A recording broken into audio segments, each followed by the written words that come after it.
Welcome to day 9. Today we have 2 techniques to continue working on our solar plexus.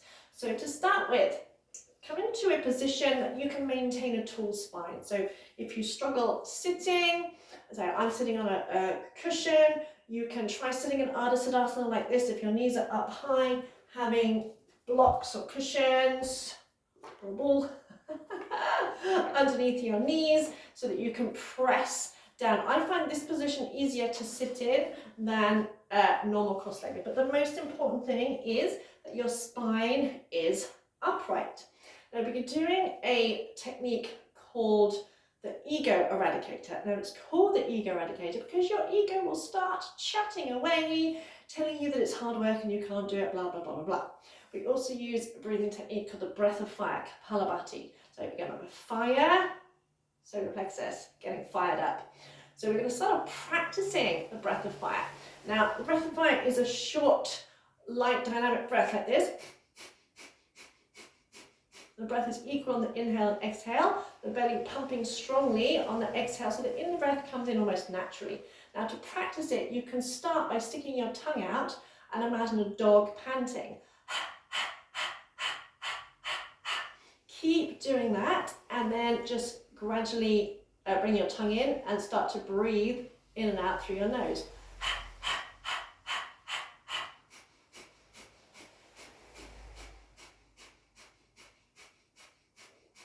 So you feel the belly pumping, you can go a little bit slower, but focus on that dynamic breath. The arm position. You're going to fold your fingertips into your palms, thumbs are up, arms are at a V shape. You're going to slide the shoulder blades away from the ears, and you're going to keep your arms in this position with the thumbs pointing upwards. You're going to have your eyes closed, chin very slightly lifted, and you're going to turn your eye gaze in and up towards your third eye point. And even if I stop to talk, you are going to carry on until I say otherwise. And when I say take a deep breath in, you're going to bring your thumbs together, stretch the fingers up, and you're going to hold the breath in. And just observe those thoughts, feelings, sensations that arise, your ego chattering away. Make sure you've taken a moment to check in before we begin. Again, spine nice and tall, no tension in the hips. Fold the fingertips into your palms of your hands, arms up in a V shape, thumbs upwards. Relax the shoulders, lift the chin slightly, close your eyes, take a full deep breath in. Breathe all the way out. Then breathe in about halfway and begin the breath of fire.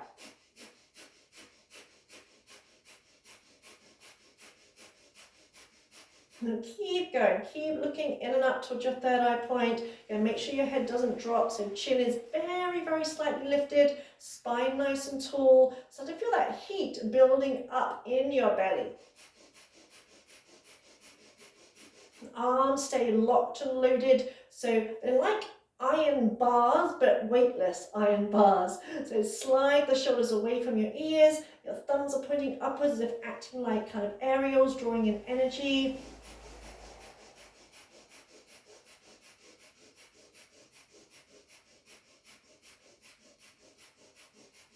And your mind might start chattering away about how your arms are getting heavy and how it's too much like hard work and why am I doing this and all that kind of thing. And every time you go past that point where you really want to give up, you give yourself a confidence boost as well as an energy boost. And imagine that fire, that inner fire building up within you. This is a great energizer as well. Ritually oxygenates your body. It's almost like an aerobic workout, and it's a really good energy boost.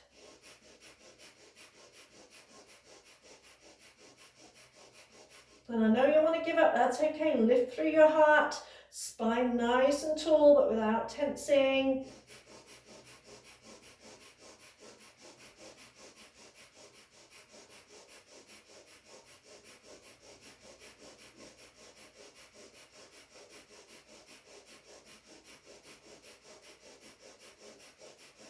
Nearly there, just 30 more seconds. Make it even more dynamic.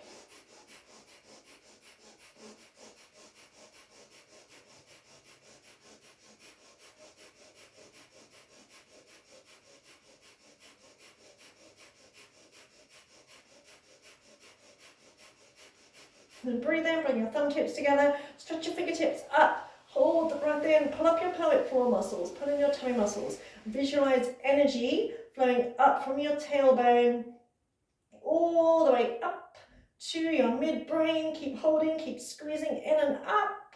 Energy rising up. And exhaling slowly, allow the arms to sweep down through your aura, bringing the fingertips on or towards the floor. And feeling that energy around your body.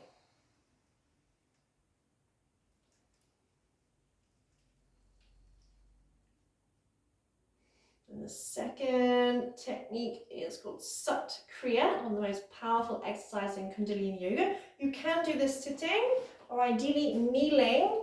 You can place a cushion or something behind your knees, and you want your sit bones on top of your heels. So even with a cushion, so rather than your heels being beside your butt, have the sit bones in contact.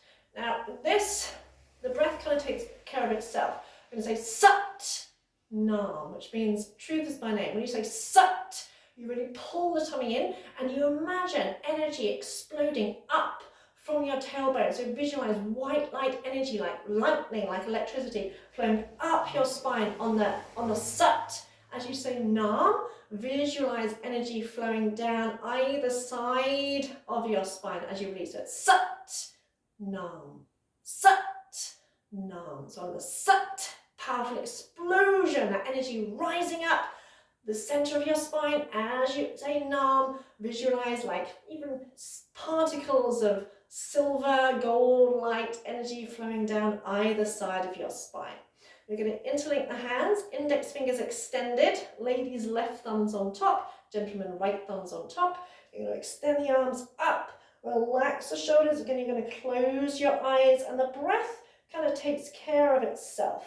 So eyes closed, awareness in and up towards your third eye point. Relax your shoulders and begin. Sat Nam, Sat Nam, Sat Nam, Sat Nam. Again, really be powerful on that Sat.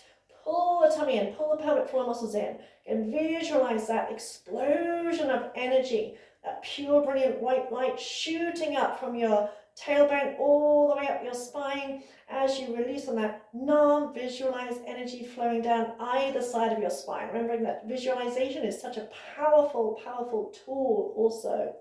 Sat Nam, Sat Nam. Remember the arms up like this, your energy is rising. Remember what I said about arms above the head? The energy rises up anyway. Again, it's a great energizing. It balances your nervous system, strengthens your immune system, lifts your mood.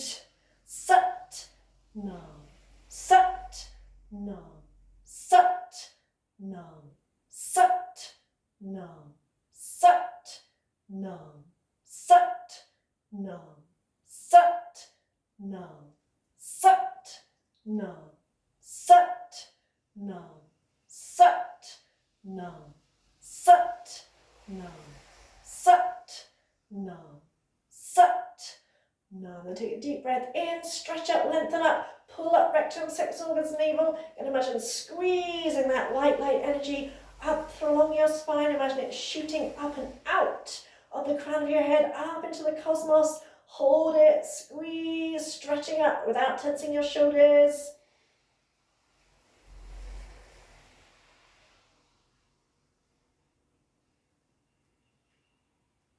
And when you need to breathe out, slowly release the arms, breathing out, coming back to center again, just noticing how you feel right now.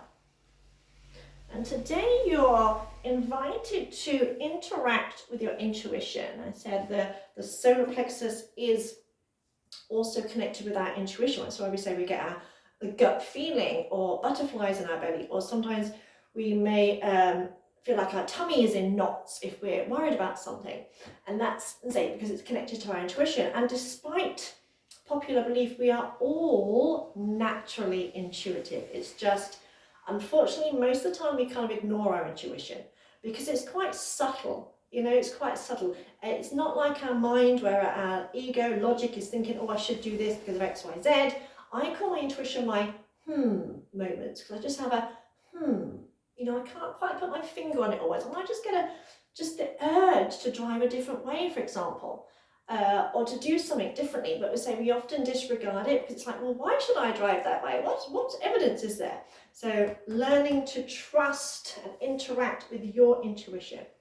And it says here, Kyle Gray again, your intuition is speaking to you every day. Every time you ask yourself a question, your intuition sends you an answer or impression to do with that situation. And if you're like most of us though, you don't listen to the subtle messages your intuition sends you, and that's why you can never differentiate between guidance and fear. Your intuition loves to support you and your growth. It is helped by a deep spiritual trait known as discernment. Discernment means knowing what's right for you. It's the ability to trust your inner promptings. Although the universe speaks to you through your intuition, it honors your free will. So you're always free to ignore your intuition, even though this inner guidance system will be working for your highest good. And just as a side note, your inner guidance, your intuition never lies. It is not capable of lying. A Course in Miracles has a powerful quote that really speaks to my soul, which is, the Holy Spirit's voice is as loud as your willingness to listen. And in this case, the Holy Spirit's voice is your intuition. If you're willing to listen to it, you will learn to trust the feelings that come up as guidance and begin to follow them. So today's lesson is a prompting to listen to the voice within. You're guided to hear what your soul has to share with you, and know that that guidance from within will always be loving and will always speak in the present tense. So whenever you're trying to make a decision, let go of thoughts, let go of weighing up the pros and cons and stuff like that. Notice how it feels in your body. So if something makes you feel light, expansive, then it's the right thing to do. Even if it seems bonkers, even if there's no evidence to support it, that's the right thing.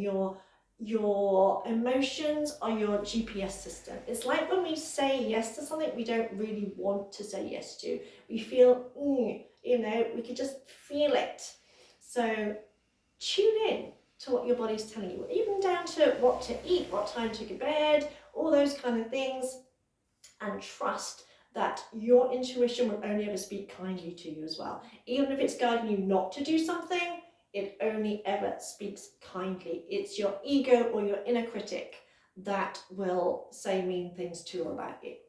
So today, really trust that you are intuitive, and trust that your intuition is incapable of lying to you. It only ever wants what's best for you.